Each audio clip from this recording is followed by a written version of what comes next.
So I titled today, The BRRRR is Back. Does anyone know why I say the BRRRR is back? Rates. What does that mean? What does that mean when you say rates?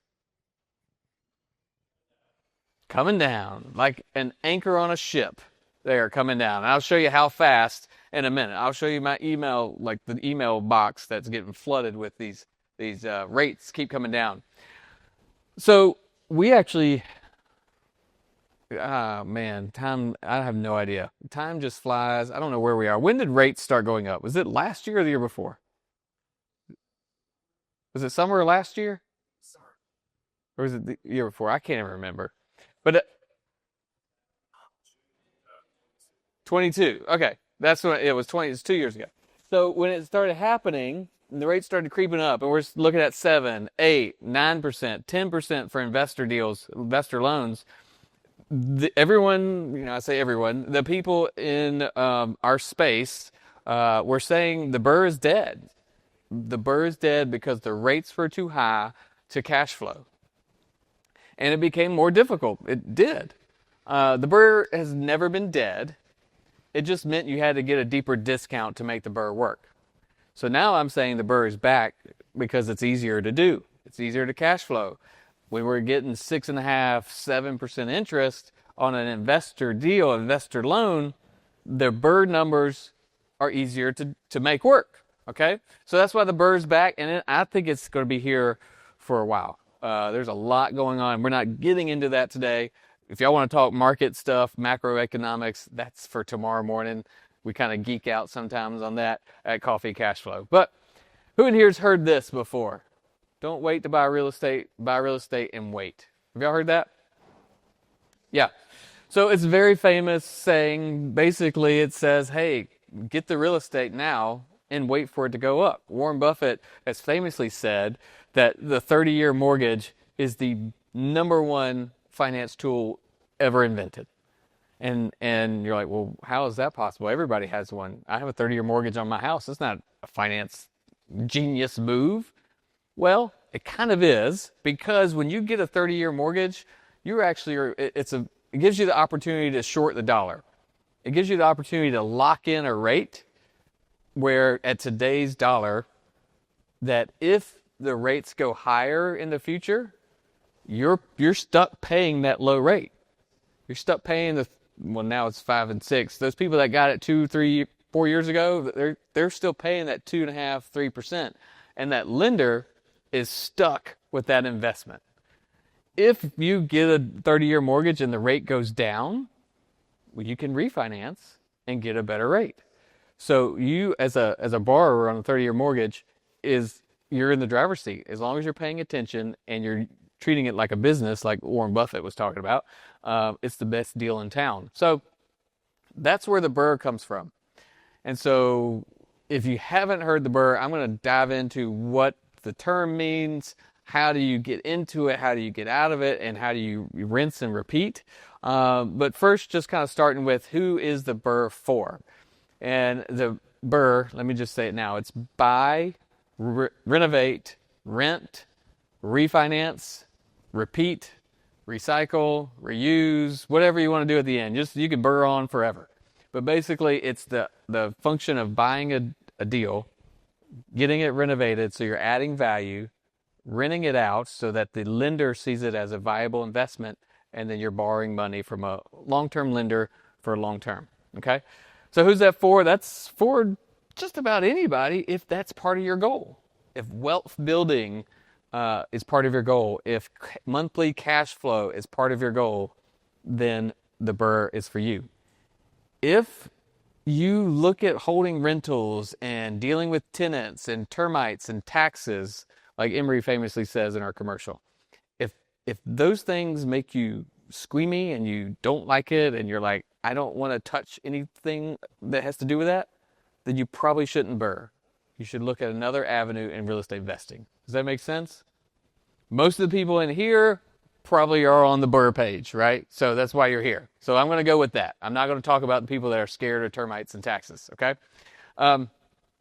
The bottom line is doing a BRRRR, you have to have some resources. You have to know what you're doing. You have to begin with the end in mind to make it successful. So don't just go out and say, well, this is easy. Everybody does it. I can buy anything and get my money back. That's not true. Okay.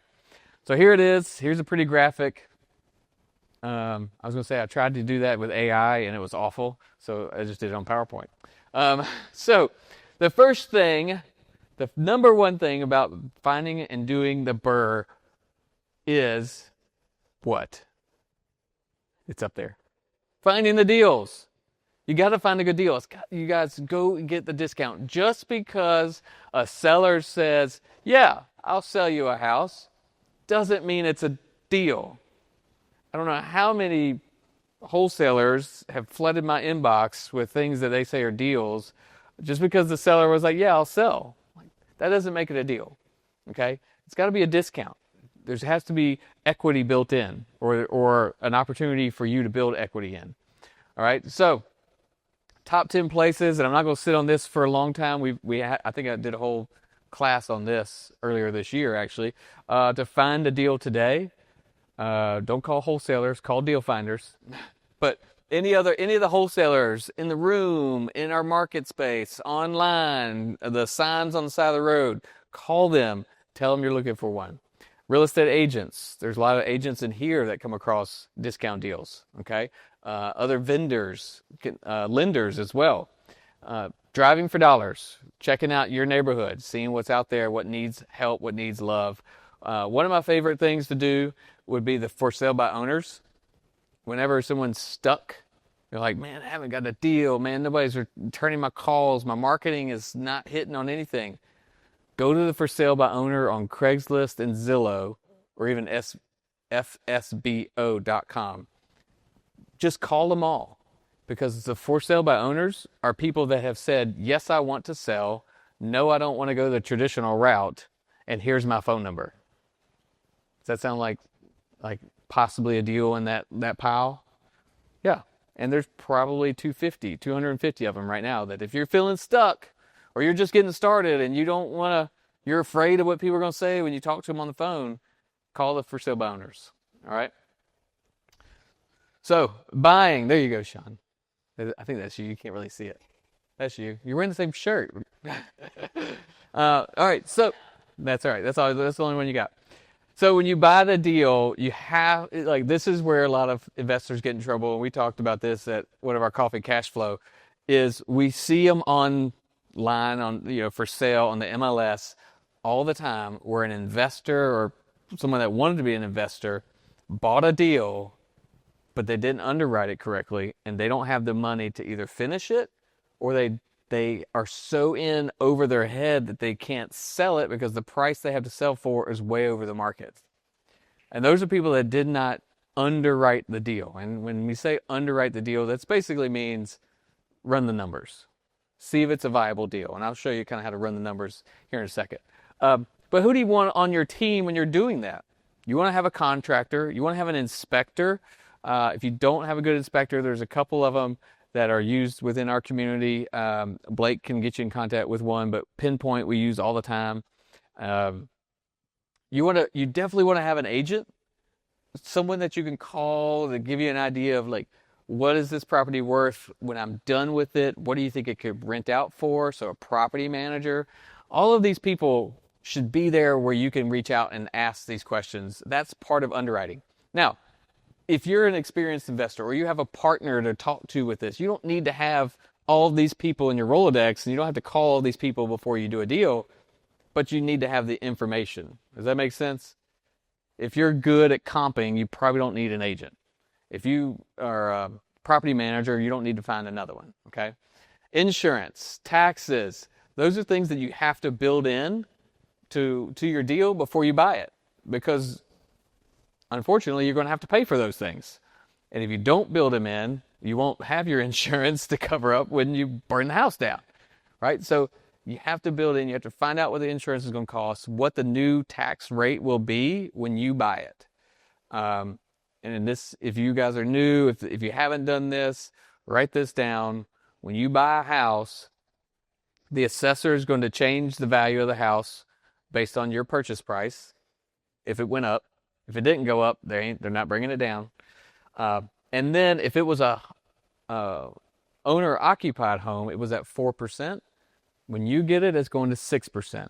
It doesn't seem like much, but if you come to our beginner boot camp and we'll kind of talk through that, we'll actually run those numbers. It ends up being about 3 times. So 3 times the taxes, okay? It can kill all of your cash flow if you don't do that. So you have to be able to underwrite these deals effectively and correctly. All right, so I mentioned this earlier, begin with the end in mind. I put this up here because Bishop and I have an ongoing chess match at the office, and it's probably my move, but I feel like I'm going to lose this game. Bishop's kind of, I think he's got me on this one. But in chess, you have to think a couple moves ahead, right? You can't just move one piece and then wait and see what happens. You got to think a few moves ahead. Same thing with being in real estate and doing the BRRRR process. So what are those moves? Let's talk about this. 1% to 2% rule. Who knows what that means? You can shout it out. Ted, what's it mean? I saw your hand. 1%, we split purchase price by 3,000. Rent. Yep. So it's a rule of thumb. It doesn't replace your underwriting. It doesn't replace your calculator where you actually go through and calculate your costs, but it's a good rule of thumb to get you started on a deal. Whereas we say the 1% to 2% rule, unfortunately, our market is so hot. There's been a lot of investors come here from across the country. Columbia gets named top city to move to all the time. We used to be able to buy a 2% rule pretty regularly. That is kind of a diamond in the rough now, but essentially, if you pay $100,000 all in, so you've already done your rehab, that's your money invested, and you can rent it for $1,000, that is 1%. That is a good spot to be in, okay? When you run the numbers and do all your insurance, your rehab and all that stuff, you'll find out whether it's right for that particular deal, but it's a good spot to be in. So we look at deals in that 1% to 2% range. So 2% means $100,000 is what I bought it for, and it should rent out for about $2,000. Okay, so that's 2% of what I paid for it. 70% to 80% ARV. What does that mean? For all the new people, what does that mean? Who's got it? Nobody? Y'all know it. Y'all afraid to say it. Stan, what's it mean? After repair value. There you go. So after repair value is essentially what the retail value of the property is when you're done with your rehab. All right? And so that is what our appraisal will be when we go to our lender. This is where your agent comes in handy. This is where your ability to comp deals, to look at the market space and see what is this property going to be worth when I'm done with it. Okay? And so why do I say 70 to 80%? Well, if we begin with the end in mind, our lenders today, the quotes we're getting, they're giving us 70 to 80% of our money back. Okay? So when we do the appraisal, they're giving us quotes of 70, 75, or 80% loan to value. So we like to try to say, and what does this look like practically? If we think the house is going to be worth $100,000, 70% of that would be $70,000. So we want to try to purchase the house, renovate the house, and be all in at 70. Does that make sense? How does that benefit us? Well, if we're all in at 70 and we go to a long-term lender and get a DSCR loan, which I'll tell you what that is in a minute, and they say, I'll give you $70,000 because I'll give you 70%, then we get all of our money back and then we recycle it into the next deal. Y'all follow me? That is the beauty of the BRRRR in a nutshell.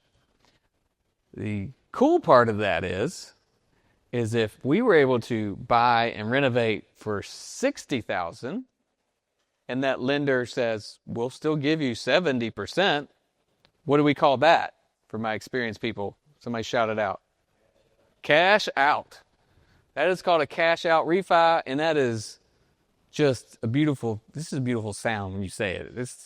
It just kind of rings. Cash out refi. Yes, I'll take it. That is recycling your money and actually getting a little bit more. Now, it's leverage. Yeah, you got to pay it back, but it puts money back in the forefront, puts money back in your pocket today to do your business, to pay for marketing, to pay for reno, to buy cool shirts, whatever it is, you know. So beginning with the end in mind, your rehab funds, where are you going to get them? We have great lenders back there that will actually lend you the purchase price and rehab funds, right? You got to put some sort of down payment, you got to pay fees and interest, whatever that is, but they will actually help you with the rehab, okay? Your lease rates, you have to know what the lease rate will be when you're done. And guys, you cannot have pie in the sky dreams of like, well, this house I needed to rent for $2,000, so that's what it's going to rent for. That doesn't work. These lenders are going to go and they're going to get an appraisal and they're going to look at the fair market rent. And that's what they're going to use. We were just talking about that we're doing a refi right now where we have a really high lease rate. And I sent them the lease. I'm like, yeah, check out this sweet lease we got. It's really good. It's great. You know, we'll talk about DSCR ratio, the ratio of the loan, of the lease. I was like, look, man, we got plenty. This is great. He's like, yeah, well, the appraiser has to verify that. I was like, oh, come on. You can't just go with the lease. Like, no, we got to get the appraiser to back it up. So you can't fudge it. You can't just say, I got a really good tenant. I know I could charge them more. You've got to know what's going on in that area, that market. That's where a property manager comes into play. Okay. Don't try to fake it. Just go with the numbers that are there. Okay. And the deal works, do it. Seasoning period. A few years ago when the rates were going up, the seasoning period went up. They wanted you to hold it for over a year. Now that's come back down, and you could typically do it if you've held it for about 6 months. I've heard some even going back down to the 4 months. So if you've held it, you've renovated it, got it leased out in 4 months, you can get the refi. Okay? So those are things you need to think about and know, because you're going to have to pay for your short-term lending during that seasoning period, and that's a little bit more expensive. Okay? All right, so these are the different types of funding. We do have Rehab Wallet is one of your private money lenders. They are asset based, which means that they would look at the asset, not necessarily pulling your credit. You could do that. There's also credit based lenders. There's also, you can go to your local bank. You could do owner financing. Transactional lenders usually want their money back like quick, so like 2 or 3 days. So you can't really do a whole lot with that, but they're there for gaps. Let's see, lines of credit, partnerships. If you don't have the funding, you don't have your lines of credit, you've got terrible credit or no credit, partnering with somebody to help you get those deals done. Okay, we have our website that has a couple links on it. This is when you're doing the BRRRR, understanding the cost of financing is so important, and it gets overlooked all the time. Y'all, and maybe I'll stop here and just give this caveat. Like, I'm not a CPA, I'm not an attorney, I'm not going to give you legal or tax advice or any of that stuff. I will say that people online, YouTube, Facebook, whatever, the videos that I see, they make this business look so easy and so glamorous. And they usually have a Lamborghini or some ugly green car, right? And it attracts people and makes people think that this is my easy, quick way out. Y'all, it is not. When you're talking about these types of money transactions, we're talking hundreds and $200,000, $300,000, $400,000 transactions back and forth, with multiple lenders and the fees that cost, and your sellers, your attorneys. Y'all, it's difficult, and you need to be paying attention to this, or you're going to end up with nothing. They're going to take it all. You're going to mess up, and the lenders will take the house, and you won't have any money left. Okay, so understanding this before you buy will keep you out of trouble. Okay, so this is my safety speech. Y'all cool with that? Everybody good? You still in? Does anybody want to leave now? You just forget it, I'm done? All right, you're all still here. Well, I'll keep going. All right, so just to give you a real life example, this is a quad BRRRR. Some of y'all have been to this quad before. These, I think, might be your floors in there. Jonathan. If that's not your floor, the next picture is. So this purchase price was $100,000. It was an owner finance deal, zero money down because the deal had a lot of heavy deferred maintenance and bad tenants. This seller actually finally called us and said, "I'm ready to sell," because his wife made him because the tenant threatened him, like threatened to shoot him, and had a gun. And his wife was like, I don't want to go back. I don't want you to go back." We didn't know that until after we owned it. And we were like, "Hey, what's the deal with this tenant?" He's like, "Oh, that's the one that threatened to kill me." What? So, but hey, crazy stuff gets you good deals. So we're cool with it. Let's talk about the numbers for this deal and other deals like this, okay? And if you can't read this, I can send this piece out to you, but we can talk about it tomorrow morning or at the beginner boot camp. I think it's in there. But anyway, after repair value, we talked about that. So we're going to start with 100,000, okay? And if y'all want to write it down and follow the math, it's great. After repair value is 100,000. And that's not this. Well, let's use the quad since that's our real life example. Let's use the quad. After repair value is 450,000. Okay? Purchase cost was 100,000.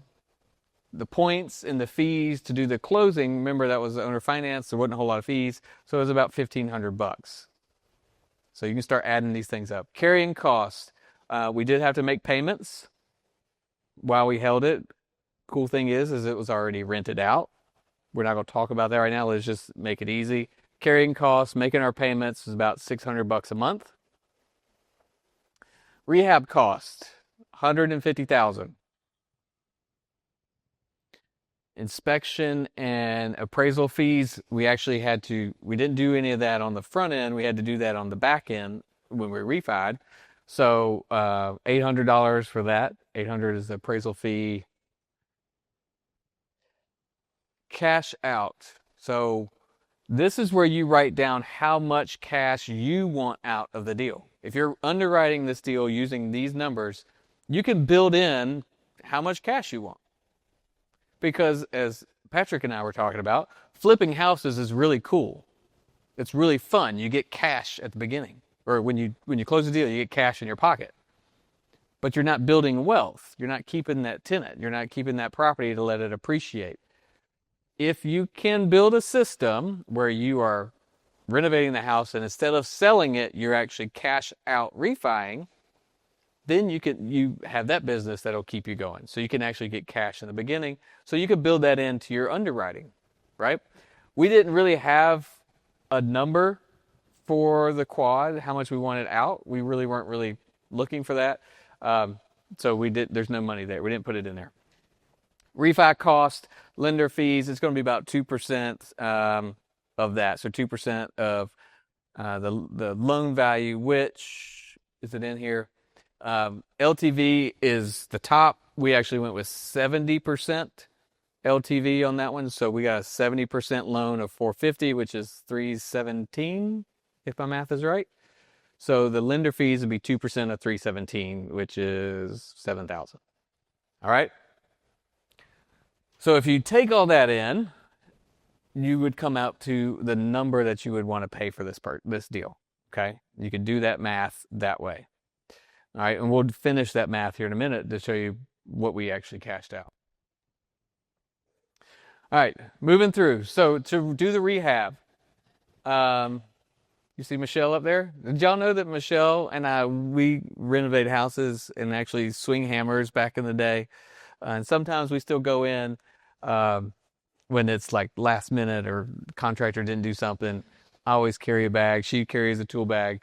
This is Michelle hanging something. I don't know. She's hanging a cabinet or a shelf. But we are not the contractor.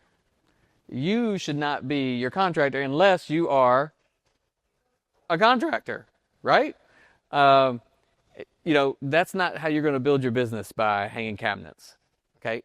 If you can't pay for contractors when you run your numbers, then you're running your numbers way too tight. Okay? You got to be able to pay for people to do the business, to do the deal. Using a general contractor is going to cost you more, less hands-on. You won't need to be there all the time. You're just going to write checks. If you have a full-time job that doesn't allow you to be there, then GC is the way to go. Project manager is someone that you will be kind of the GC. Project manager means you're going to be hiring subcontractors. You're going to be overseeing them. You're going to be the one, telling them to call you when they're at Lowe's to pay for material, whatever that looks like. Okay. So there's daily management of subs when you do it that way. Depends on where you're at. Depends on what you can do. All right. But use a professional to get it done. Common things to look for. These are things that you have to see in the beginning. Roof, HVAC, the electrical outlets. You want to make sure that it's safe.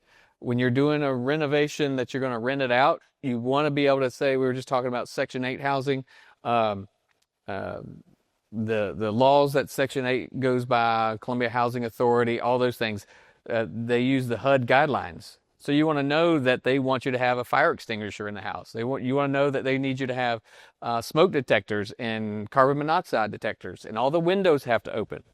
All right, these are things to look for so that when you do your rehab, you get it done right. So when you go to rent it out, you don't have issues. Make sense? Some of the cool things with doing rental rehab is it's not as expensive as a flip. Why? Good finishes. You don't have to do top of the line. It doesn't have to be, the most pretty HGTV renovation, because it's going to go to a tenant who has expectation of using the property.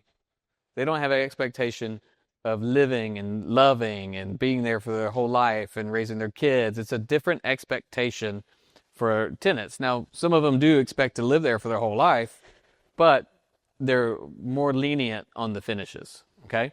So landscaping, for one thing. Typically in our rentals, if there's bushes and flowers there, like, we're not going to mow them down, but we surely aren't planting any more of them. And if they die, they die. Okay? So pine straw is the way to go. Lighting packages, plumbing fixtures, all that. HVAC. When you do a flip, and that HVAC is 15 years old, it might run like a champ. But when you go to get that inspection done, that homeowner is most likely going to say what? Replace it. It's too old, even though it runs like a champ. In a rental house, the tenant's not going to go inspect the AC. If it works, it works. So that's $5,000 you get to save right there in your renovation budget. Okay? All right, so those are things to look at when you're going into your deal. One of the biggest issues we run into, and many of you will run into, is time. Time eats, it just gobbles up profit like nothing else. It's like Pac-Man on time, right? It's just money. It's just eating it. So how do we prevent that? How do we go in and make sure that we're going to get things done on time? Knowing what we just talked about, the steps ahead, knowing where you're going to be in the future. Looking at a detailed scope of work and not starting until you have that detailed scope of work and you have the contractors lined up and you know where you're going. We see in some of the partners we work with and some of the people we've helped mentor, and us even sometimes, we get into a deal and we're like, we got to start to work. We own it. We got to go. And if you do that, you run the risk of getting started, going down the path, and then having to stop, correct, or overspending and doing things you didn't need to do. And that just adds time, and time adds money. Some things you can't account for are the interest rates a few years ago. When they skyrocketed, if you were trying to exit and do a refi, and nobody knew that was happening. There was no warning. There was no like, hey guys, we're going to raise the rates in 6 months. It was like, rates are going up. And lenders were trying to stay ahead of the rates, which made doing our DSCR loans more difficult, which made it add time or add money, okay? So some things you can't foresee. So all the things you can do them up front so that you can be protected in that. All right, talk about the quad BRRRR. It was obviously 4 units. We had 3 bad tenants. We had to get out of there. Extensive renovation, which took about 6 months. It was all everything. Everything was renovated. Windows, walls, doors, HVACs, plumbing and electrical were actually fine. We just had to fix, things that were loose and leaking. We did get a $150,000 rehab loan from a private lender, and we went in, spent our 6 months, and then got it leased out. We were actually able to get it leased right away to a company, and we were looking for 1,200 per unit. We got 4,000 total. So instead of 4,800, we got 4,000. But we got it day one, and it was a good deal. And we didn't have to have a property manager because it was just one corporate client, and that saved us on that. All right. So that was the buy and the rehab. Does anybody have any questions on those two? I know I'm talking a lot, so I want to give you a chance. All right. So we're going to get into the rates here in a second when we get to the refi, which is all of this kind of leads up to, can we make it cash flow at the end of the day? So when you're going to do the rent, did David make it? David did not make it. So when you're renting your property, you've got to know what is the best use for my property. Why? Because rents might be different. What do y'all think rents higher rate? Student rental or long-term market rate? Students. How about short-term rental Airbnb versus your weekly rental non-Airbnb transient renter? I don't know. I don't know. Weekly, if it's in the right location, because here's the deal. Your weekly renters are living or staying in a different place than your Airbnb guests.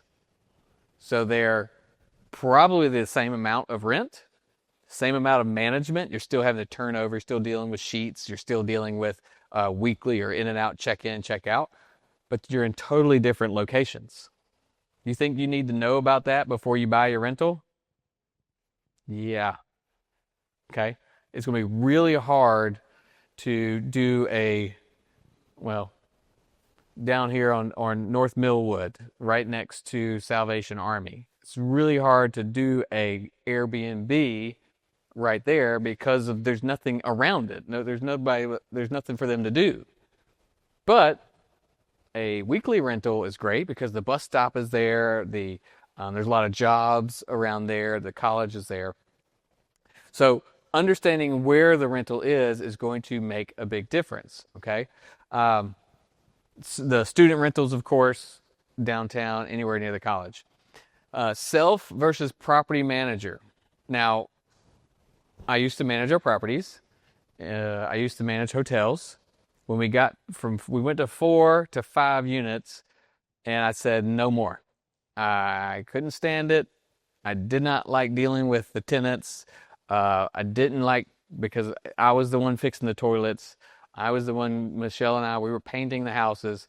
That was not for me. Really, I think Michelle was the one that finally said no more, because she's like, I don't want you to have to answer those phone calls. I don't want you to have to go do this stuff, right? So figuring out if you're going to manage it or a property manager is going to take over is huge. Why? It's an expense. It's 10% usually, at least. However, you probably, even if you're going to self-manage, you want to run your numbers that you're going to pay somebody else to do it, okay? You want to do that just in case you can't, right? You break a leg, you can't do it. You move out of town, you can't do it. You just decide you hate it, you can't do it. So you give it to someone else, all right? Use a proper lease. If you don't use a property manager, get a lease that protects you. Beware of the debt-to-income ratio and the debt coverage. So this is where we're talking about the refinance. The DSCR, debt service coverage ratio loan. All right, if you don't know what that means, that's what it means. I think I said all the words right. But essentially it means the lenders are going to lend you the money to refinance your house, your deal, based on the fact that you can cover the debt by the income of the property. What the lenders are looking at is basically, if you quit paying me and I have to kick you out, kick you to the curb, and we have to take over this house, can we lease it out to cover our payments? So that's what the lenders ultimately wants to make sure of. Because those lenders aren't really looking at, they look at you, they look at your credit, they look at your business, they want to make sure you're not crazy, but they're really looking at the deal, looking at the asset. And so they want to make sure it's at least 1.2. And next question is, what does that mean? What is 1.2? 1.2. That means if your debt service, so your monthly mortgage, your monthly insurance, your monthly taxes, if it equals just say $1,000 even, they want to make sure that your rent is at least $1,200. Does that make sense? 1,200 is 1.2 times, wait, 1,000 is 1.2, 1,000 times 1.2 equals 1,200. Man, math got messed up in my head. So they want to make sure that if you're out of the picture, you don't pay them, something happens, this tenant will cover the payments, okay? So you have to have that. We like to make sure, we like to go over, right? If it's a 1.3, 1.4, 1.5, all the better, right? But when you go into your lender, 1.2, if you make that your minimum, you're going to be better off, okay? So the rents for that quad was $400 a unit. I know. I don't understand, but that's what they were. We got them up after renovation, the 1,200. Like I said, we started at the $1,000 per unit. Now we're going up to 1,200. We got the higher quality tenants because we did a full renovation, right? When you go in, you do a good renovation, you can demand a higher quality tenant. Doesn't mean your lender's going to say, "Oh, well, you're getting better rent, we'll count that." No, they're still going to do, like I said, they're going to count the appraisal. But higher quality tenants means easier management, less downtime, less maintenance costs and stuff like that, okay? We were able to get it up to market value rents. And then when you have a higher quality tenant, you have an opportunity to have higher quality management. People that will take care of your stuff. If you have a bad property, I don't want to call it a slum property or whatever, if you have a property that's deferred maintenance, well, the management company is going to see that and they're going to treat it as such, which means your tenants will treat it as such, okay? So when you do a good deal, you do a good renovation, you come in with a fully renovated property, you're looking at savings and less stress for me is the biggest thing. And I don't have to worry about the fact that maybe a hot water heater is going to break because we already replaced it. Okay. All right. Here's what I was talking about earlier. I kept going through this, and I don't know if you can read this, but these are literally email subject lines from just the last 10 days in my inbox from different lenders that say DSCR rates have dropped, lowest portfolio rates in the market, in the sixes, DSCR 6.7, DSCR 6.25 without paying it down. Hot, DSCR loans are hot. What else they say? 6.5, now as low as 6. That was the one I just got before I did this. This is what made me want to do this on the slide because this happened today. As low as 6. So do you think the banks are ready? You think they want you to do this? Do you think doing a business that other people want you to do is easier than trying to swim upstream? Right? We just heard Rehab Wallet said, hey, do a deal. We want to lend you the money. They want to lend you the money to do your renovations, to get started. All of these guys want to lend you their money so that you can hold it for long term. Y'all, the system is set up, our governance, like you get tax credits for doing these deals. You get depreciation. It is all set up to help you build wealth. When you just go with what's happening, you are better off, okay?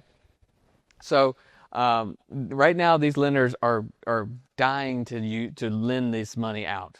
And at 6%, 6.25%, you are looking at really, it makes doing that math earlier way easier. It's much easier to get your cash flow numbers that you need. All right.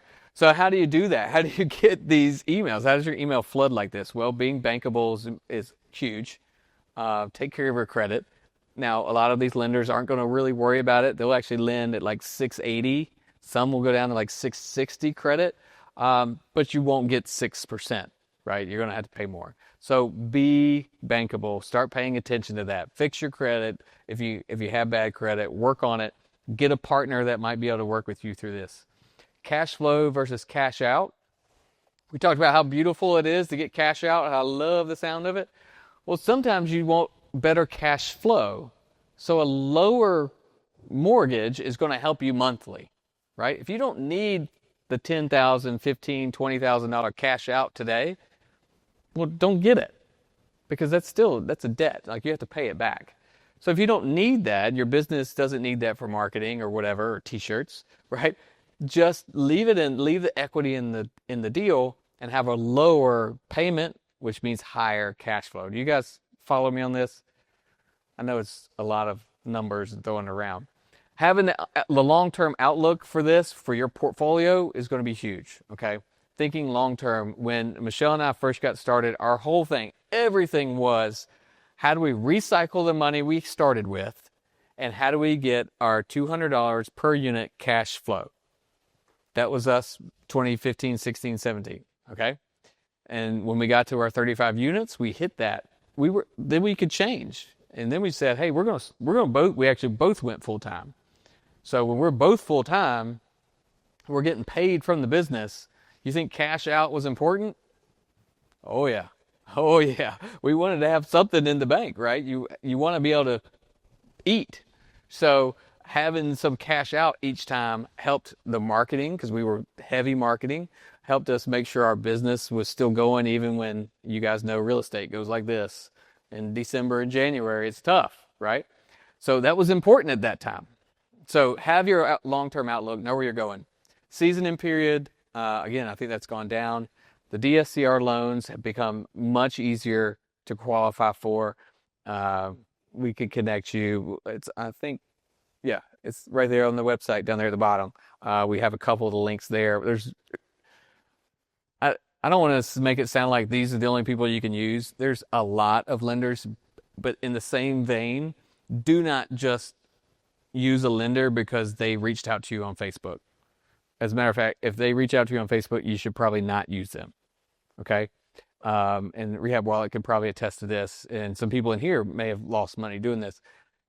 If you don't have a personal referral, someone that's actually closed a loan with them, I would shy away. Okay? And here's the reason: because there are scams and spams out there. It may not seem like a lot. It may seem like a whole lot of work just to get a couple $100. But there's people that will say, yeah, I'll do this deal for you, and just send me $200 to get it started. And then they disappear. And you thought you had a loan going and nothing happened. Or worse yet, they say $200 now. Oh, the appraisal's $800. Oh, now we got to get this. And they'll just milk you, and they'll never close your deal. Okay? So there's lots of lenders, but don't just pick anybody offline. Okay? Does that make sense? I'm just trying to keep everybody safe because it's easy to get suckered into that. Especially when they're like, oh, I'll give you money. Yeah, slow down. All right, so here's the actual term sheet for the 30-year fixed on this deal, the quad. And I know you probably can't see that. If y'all want to see it later, I can open it up for you. But we got 315 cash out, not 17, sorry, or total out. We were in 100 to buy it. 150 was the rehab budget from the lender. So we paid them back, paid off the purchase price, and so we ended up with cash out about $65,000. Now, I just told you we weren't really doing a lot of cash out. We weren't looking for cash out at this point. Why did we get cash out now?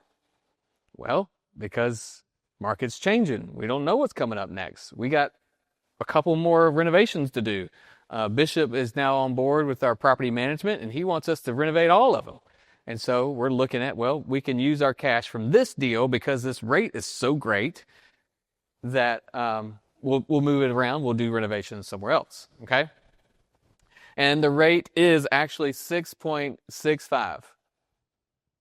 So if y'all have been in this business for a little while, what were the rates? I mean, is anyone excited about 6.65?